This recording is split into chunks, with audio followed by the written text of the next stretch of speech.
Welcome to today's Explainer. We're going to be exploring a genuinely fascinating country that has gone through, honestly, one of the most remarkable transformations in modern history. We're mapping out the incredibly complex journey of Laos. For centuries, it was considered this somewhat ambiguous, isolated frontier, just kind of a quiet space tucked away between massive, powerful empires. But today, it's a modern nation, and it's rapidly opening its doors to Southeast Asia and the rest of the globe.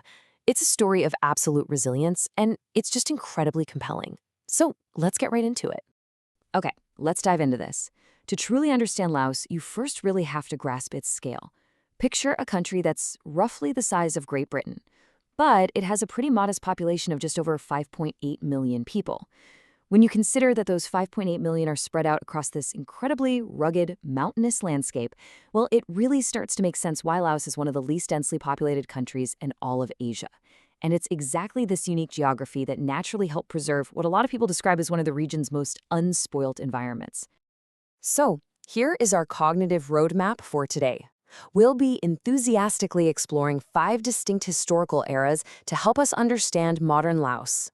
The hidden frontier, pawns of empires, a Cold War battleground, the Communist Revolution, and finally, opening to the world. Starting off with Part 1, the hidden frontier, ancient roots and ambiguous borders. Long before anyone was drawing sharp lines on a map, this territory was a very fluid, deeply contested frontier region.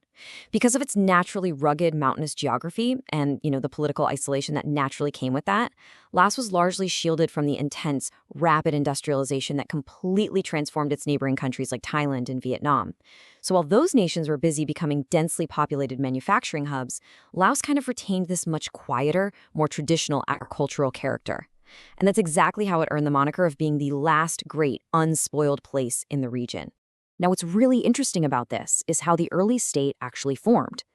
Back in the early 14th century, an ambitious, exiled prince named Thongum returned with an army and established the very first great unified Lao state.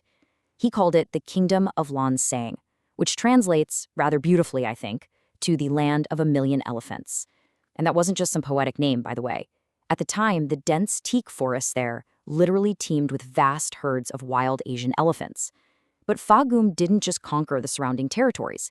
He actually brought a shared religion, Theravada Buddhism, to the region, which really laid down the absolutely essential cultural foundations of the state.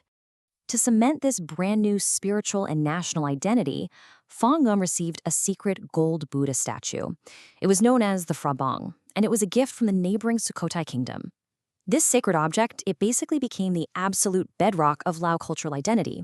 In fact, it remains their most revered emblem right up to the present day. What's wild is that even centuries later, when that great kingdom of Lanzong tragically fragmented and broke back down into competing courts, that shared spiritual identity completely survived intact. Which brings us to Part 2, Pawns of Empires, the French colonial annex. As we move into the late 19th century, we see European colonial powers arriving on the scene. By 1893, France had consolidated control and effectively turned Laos into a protectorate. But, unlike a lot of other colonies, there was no massive influx of French settlers here. There wasn't any major administrative development either. Instead, the French basically treated Laos as just a resource-rich buffer zone, kind of like a rustic annex to their much more prized colonial possessions in Vietnam. They imposed these highly unfamiliar cash taxes on the indigenous farming population, and this was devastating. It forced a lot of local peasants into heavy debt, leading them to sell off their ancestral lands. It was, without a doubt, a period of intense economic burden for everyday people. Then, the mid-20th century hit, and it was nothing short of chaotic. Following those decades of French control, the outbreak of World War II completely destabilized the entire region, which led to martial law being declared in 1941. Then, in a pretty dramatic twist, in March 1945, the Japanese army sweeps in, arrests the French officials, and briefly declares Laos independent. But the dust didn't really settle for a while. It actually wasn't until 1954, after years of subsequent power struggles, that Laos was finally, officially granted full independence from France.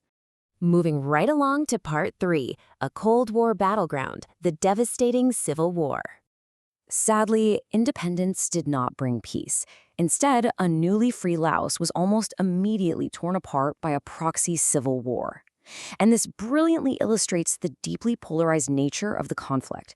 On one side, you had the Path at Lao, which was a pro-communist movement receiving incredibly heavy backing from North Vietnam, the USSR, and China. And then, on the exact opposite side, were the royalists and neutralists, supported extensively by the United States, the CIA, and Thailand. This era, it was absolutely devastating for the land and its people. Between the massive foreign interventions, the covert CIA operations, and the relentless secret bombing campaigns, which, by the way, actually made Laos the most heavily bombed country per capita in the history of the world, the nation's sovereignty was effectively hijacked. Despite being independent on paper, Laos was forced into being a tragic pawn, its entire fate basically dictated by the geopolitical chess games of other, far more powerful nations. That leads us into part 4, the Communist Revolution behind the bamboo curtain. That decades-long civil war finally reached a watershed moment in 1975. In May of that year, the Pathet Lao took the capital, the Anteny. By December, the centuries-old monarchy was officially abolished entirely, and the Lao People's Democratic Republic was established. The Marxist-Leninist Party took total control, silencing political opposition, and they immediately placed the economy under a very strict command system, which subsequently wrapped the entire country in a severe, dense blanket of political and international isolation. So the crucial point is that this deep post-war isolation, combined with the rigid new command economy, really locked the nation into severe poverty.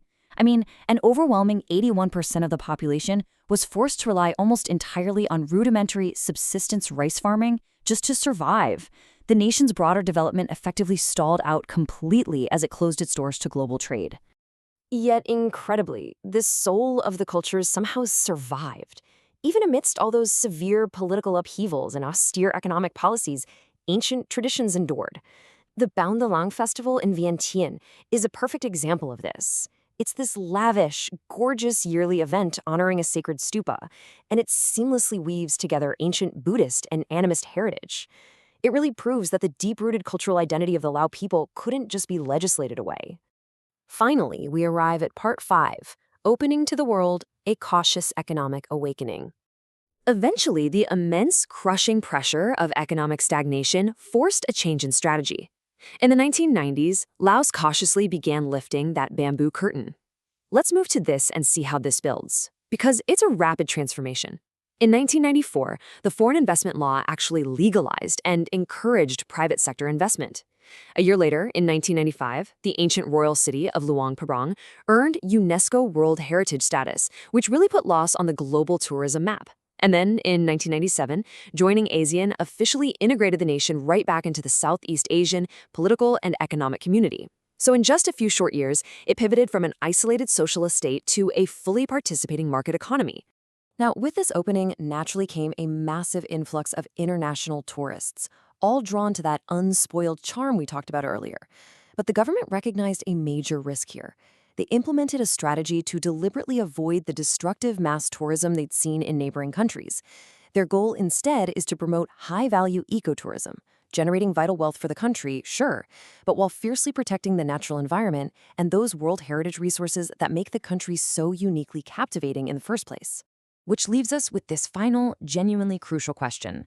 Laos has survived empires, colonialism, and the devastating crossfire of the Cold War. Now, as it rapidly embraces capitalist development and global tourism, its greatest modern challenge is finding balance. Can it successfully modernize and lift its people out of poverty while still protecting the very soul, that ancient, unspoiled heritage that finally brought it to the world stage? It's a fascinating balancing act, and it's one the whole world is watching. Thank you so much for joining me for this explainer. Keep learning, and I'll see you next time.